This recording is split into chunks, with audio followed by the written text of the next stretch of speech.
Olá, sejam todos bem-vindos para mais uma aula de ciências. Eu sou o professor Afonso e iremos continuar abordando o capítulo 6, Relações entre os seres vivos. Porém, o subconteúdo de hoje será Relações ecológicas entre os seres vivos. Tá? Então, esse é o último assunto do capítulo 6 e, como vocês já sabem, próxima semana será a nossa avaliação bimestral. Certo, gente? Será do mesmo formato daquela tarefa que vocês fizeram antes. Essa será a nossa agenda. Conteúdo: Relações ecológicas entre os seres vivos. E vocês irão fazer a atividade da página 232, 235 e 236. Tranquilo?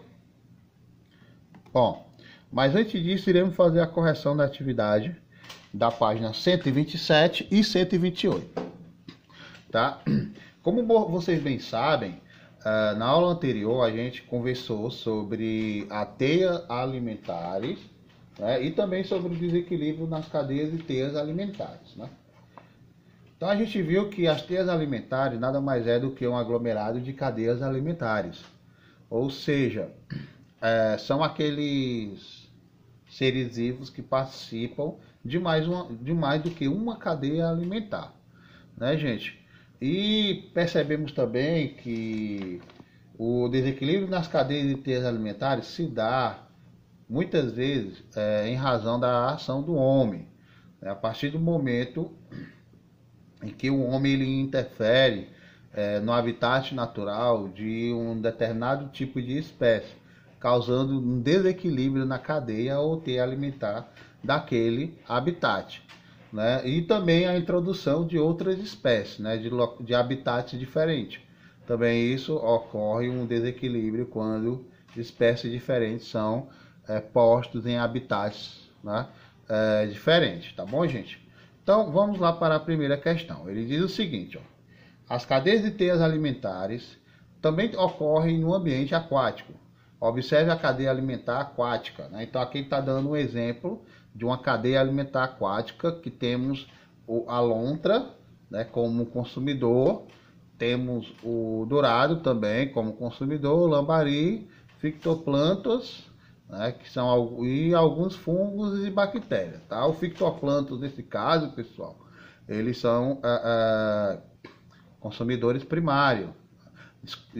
Desculpa, não são consumidores primários, eles são produtores, tá, gente? O consumidor primário, no caso, seria o lambari, que se alimenta do fitoplâncton, ok? Antes de entrarmos com profundidade, eu quero que vocês entendam o seguinte, ó, que isso não seria possível graças ao Sol, né? Então, eu quero que vocês reconheçam o Sol como a fonte primária, né, de um ecossistema, de uma cadeia ou teia alimentar. Tá tranquilo, gente? Então o item A diz assim, ó: ligue cada ser vivo ao papel desempenhado por ele na cadeia alimentar. Vamos lá para a ligação, né? Então ligue cada ser vivo ao papel desempenhado por ele na cadeia alimentar. Então o fitoplâncton, pessoal, ele é o que? Produtor, né? Então você liga aqui, ó, para o produtor. Tá? O dourado, ele é o que? Consumidor secundário, né? Lembra lá que o dourado ele consome o lambari. E o lambari, consumidor primário, ele consome, né, o plâncton. Temos a lontra, pessoal. A lontra ele é o que? Consumidor terciário, né, que está consumindo o dourado. E temos os fungos e bactérias, que são o que, gente? Decompositores. Tá? Então, se você ligou dessa forma, está correto. Se não, faça aí a correção.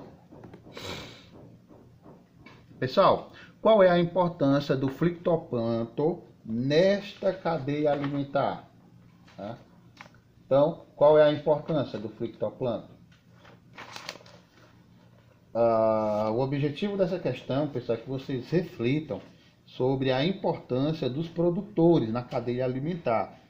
Tá, gente? Então, a base de tudo é os produtores, gente, porque graças a ele que você consegue desenvolver uma cadeia alimentar e até mesmo transformar em uma teia alimentar em um determinado habitat, tá? Então, eu espero que vocês comentem que o fitoplâncton ele atua como um produtor na cadeia alimentar, ou seja, né, ele é o responsável por fixar a energia do Sol e iniciar a transferência da energia para a cadeia alimentar. Sem os produtores, a energia solar não seria assimilada e transferida aos seres vivos, né, gente? Então, como eu falei antes para vocês, o Sol ele é a fonte primária de energia de um determinado teia alimentar ou cadeia alimentar, né? Mas é graças aos produtores que conseguem transformar esse calor na produção de seus alimentos, para fazer essa transferência de energia para os demais seres vivos. Tranquilo, gente? Bom, segunda questão. Analise as cadeias alimentares num ambiente abaixo, né? Então aí você tem, ó, a sussuarana, temos o mocó, uma planta, um tatu-bola, gafanhoto e seres vivos decompositores, né? Então vamos lá para o item A.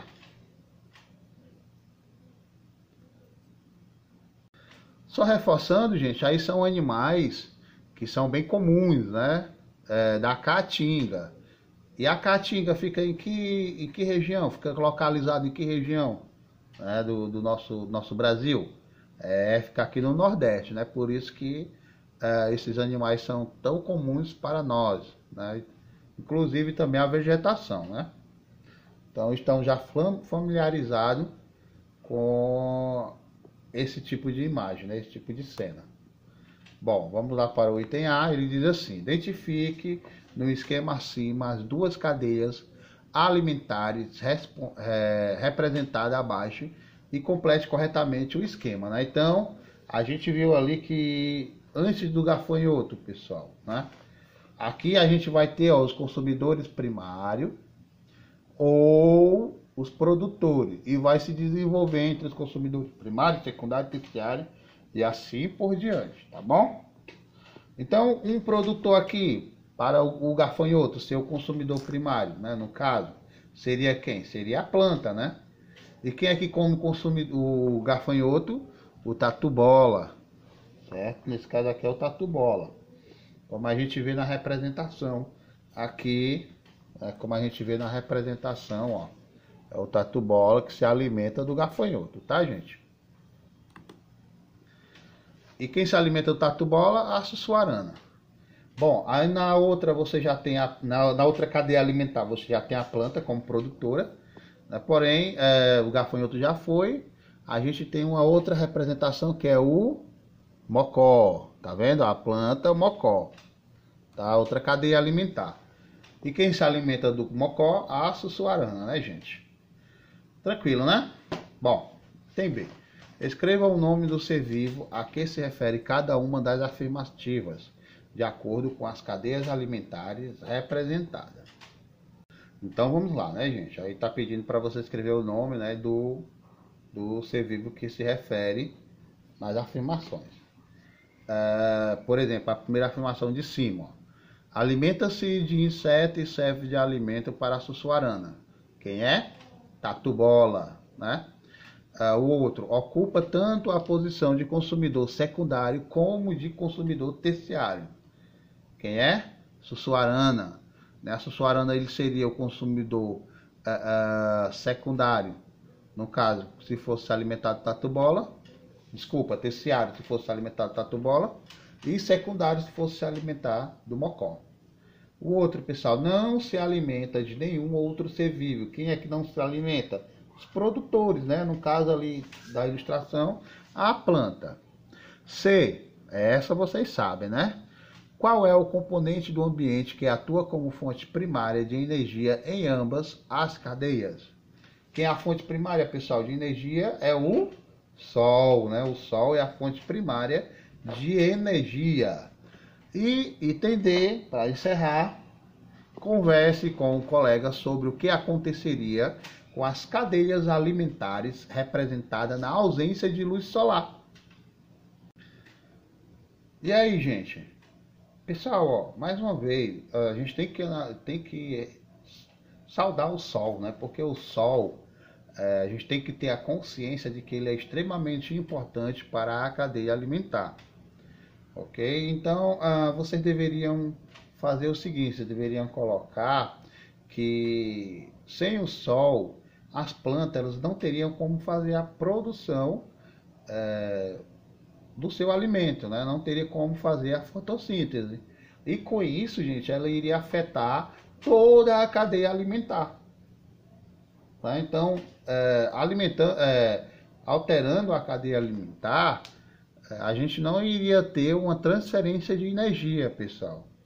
Então, o que ia acontecer se a gente não tivesse essa transferência de energia?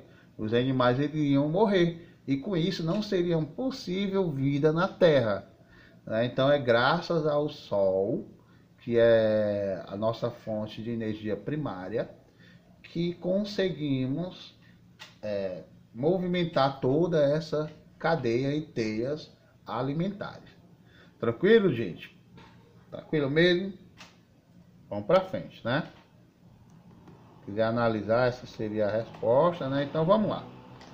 Pessoal, como eu falei antes, a gente viu na aula anterior, uma das principais interações entre os animais, né? Entre os seres vivos, melhor dizendo, né? Que é através da alimentação, né? Então, uma das principais interações entre os seres vivos é a alimentação. Porém, pessoal, não é a única. A gente vai perceber que existem outros tipos de interações, né, entre os seres vivos. Vamos ver aqui esses dois conversando, que ele diz assim, ó.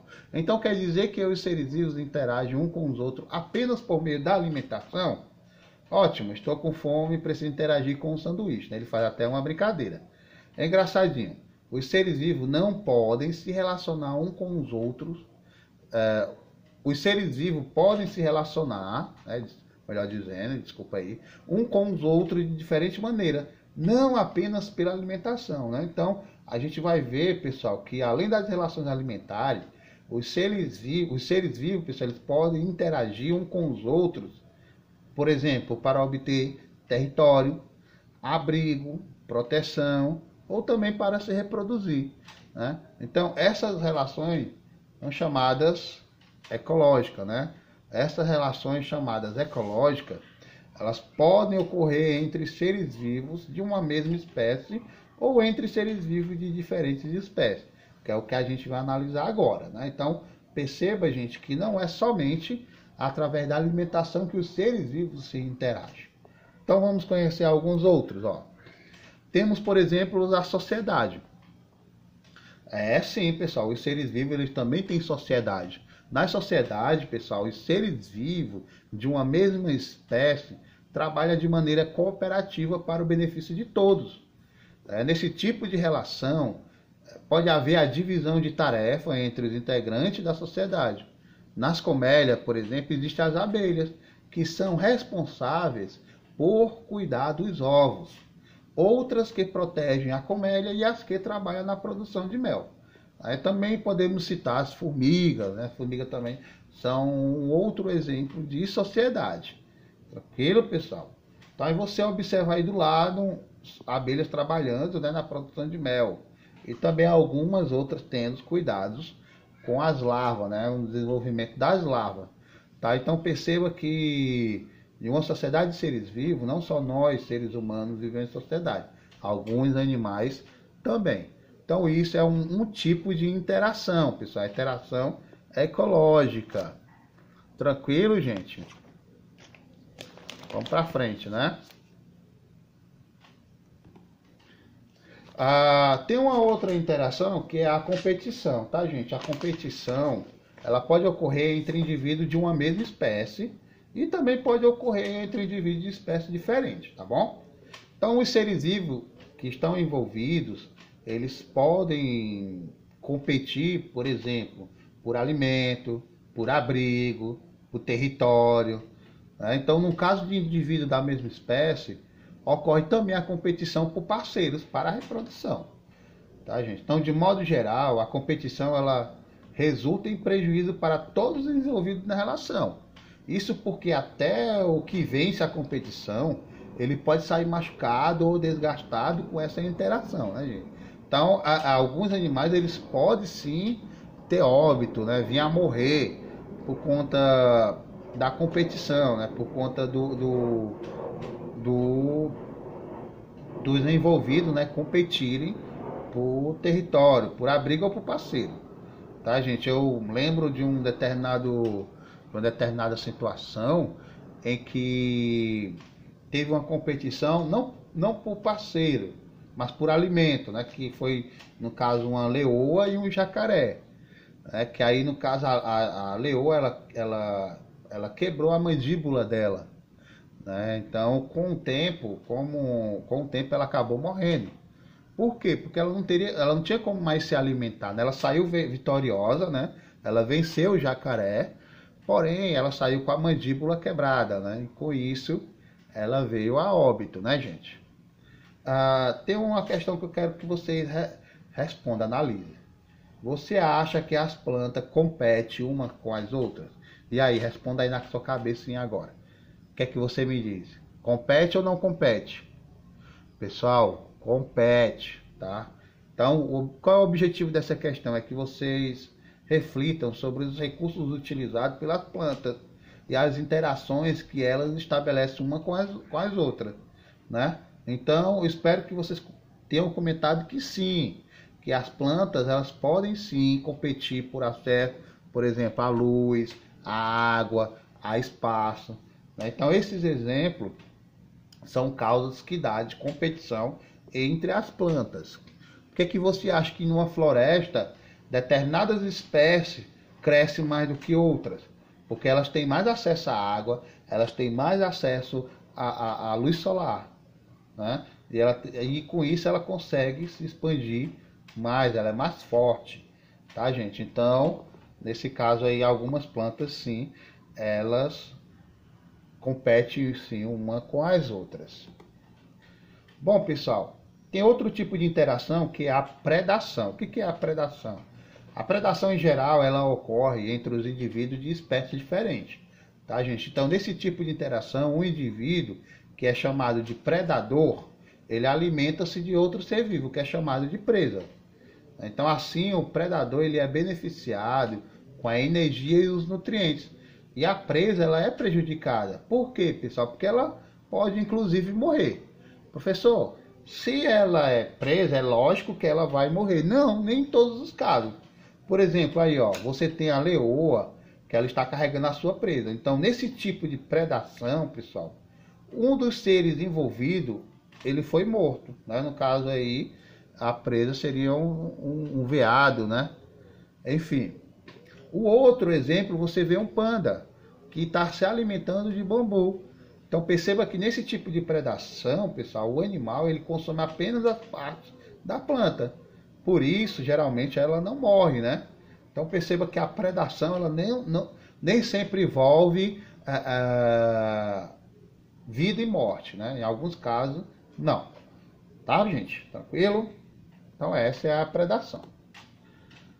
Temos o parasitismo, né? O que é o parasitismo, pessoal?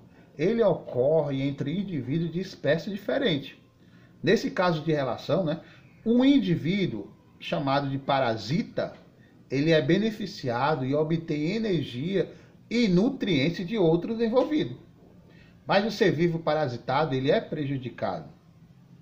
Mas dificilmente ele é morto pelo parasita. Tá, gente? Só em casos muito graves, né? Como a gente percebe, alguns seres humanos eles são mais suscetíveis a parasita, né? Dependendo do tipo de parasita, sim, pode levar à morte. Mas no caso aqui, a gente tem um exemplo do piolho, né? O piolho que parasita, né, o cabelo do humano, ele se alimenta do sangue dele. Nesse caso, a pessoa não vai morrer por piolho, né? Vai prejudicar sim a pessoa, né? Porém, não vai levar a óbito, tá bom, pessoal? Então, parasita são aqueles animais que se beneficiam da energia e nutrientes de outros seres vivos. E são de espécies diferentes. E temos o equilinismo, né? O equilinismo, pessoal, é quando um indivíduo ele vive sobre outro ser vivo ou dentro dele, tá? Então, esse tipo de relação ocorre entre indivíduos de espécies diferentes. Geralmente em espécies diferentes, né? Em que um deles ele é beneficiado sem causar prejuízo ao outro ser vivo. Então aí no caso a gente observa uma bromélia, né? Essa bromélia ela está sobre outra planta, né? Então nesse caso específico, as bromélias ela utiliza a árvore apenas como suporte para facilitar o acesso à luz solar. Então é uma adaptação que ela tem. Nesse caso ela não prejudica o outro, ela não é um parasita, tá, gente? Ela é apenas um inquilinismo. Cuidado para vocês não confundirem, ok? Então se na prova vier parasitismo e inquilinismo, vocês têm que analisar que são duas coisas diferentes. Qual é a diferença entre os outros, né? Num parasitismo, né, no caso, ele se beneficia da energia do outro ser vivo envolvido, né? E o parasitado, no caso, esse ser vivo que está envolvido, que está cedendo os nutrientes, ele é prejudicado, tá? Ele não sai ganhando nada com isso. No inquilinismo, pessoal, é bem parecido, né? No caso do inquilinismo, o indivíduo, ele apenas vive sobre o outro ser vivo, né? Ou dentro dele. E nesse caso ele não prejudica o outro ser vivo, tá, gente? No caso, o inquilinismo, ele é beneficiado, mas ele não causa prejuízo ao outro ser vivo. Tranquilo? Aí eu faço um questionamentozinho para vocês. Você acha que as plantas, né, podem ser parasitas? A gente viu que sim, né, gente? Tá? A gente viu que algumas plantas, elas não realizam fotossíntese, né? Então essas plantas, como o cipó-chumbo, por exemplo, né, são parasitas e absorvem os nutrientes de que necessitam de outras plantas. Porém, eles não matam, tá, gente? Algumas plantas sim podem ser parasitas. E temos também tipos de relações ecológicas entre indivíduos de espécies diferentes. A gente tem um comensalismo, que nesse tipo de relação, um indivíduo ele se beneficia, sem que o outro seja prejudicado. Por exemplo, a gente tem uma rêmora e um tubarão, né? Então a rêmora, pessoal, ele se beneficia consumindo os restos de alimento deixados pelo tubarão. Então a rêmora ela possui uma ventosa, né? O que seria uma ventosa? Uma ventosa seria um aglomerado de dentes em círculo, gente, tá? E essas ventosas, elas se aderem no abdômen, né, do tubarão. E isso facilita que ele capture os alimentos.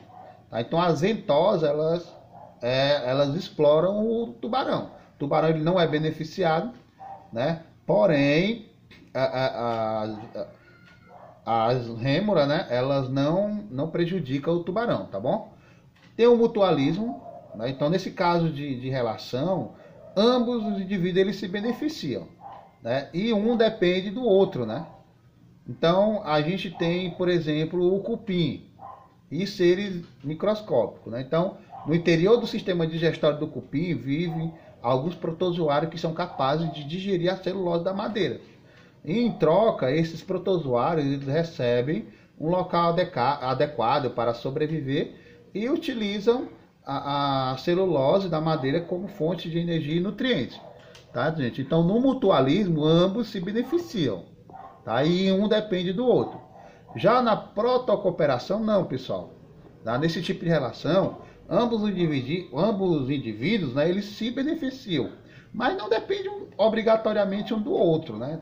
A gente tem um exemplo, por exemplo, a garça vaqueira e os bovinos, né? A garça vaqueira ela é uma ave que se alimenta de carrapatos que parasitam os bois. Então, nessa relação, a ave ela obtém um alimento e o boi fica livre de parasita. Mas não, né, ambos não dependem exclusivamente, obrigatoriamente um do outro. Tranquilo, gente? Então, os seres vivos não vivem isolados no ambiente, pessoal. Então, você precisa prestar atenção ao seu redor. Poderá identificar algumas relações entre seres vivos, né? Então a gente vai ver a seguir, ó. Tá? Então aí você tem algumas relações entre seres vivos, com a sociedade, o inquilinismo, o parasitismo e a predação. Tranquilo? E em volta dele temos a cadeia alimentar. Bom, pessoal, a nossa próxima aula, como vocês bem sabem, será a avaliação bimestral de ciência. Essa foi nossa aula de hoje. Espero que vocês tenham gostado, tenham aprendido alguma coisa hoje, né? E até o próximo encontro, tá bom? Então, bons estudos e até a próxima.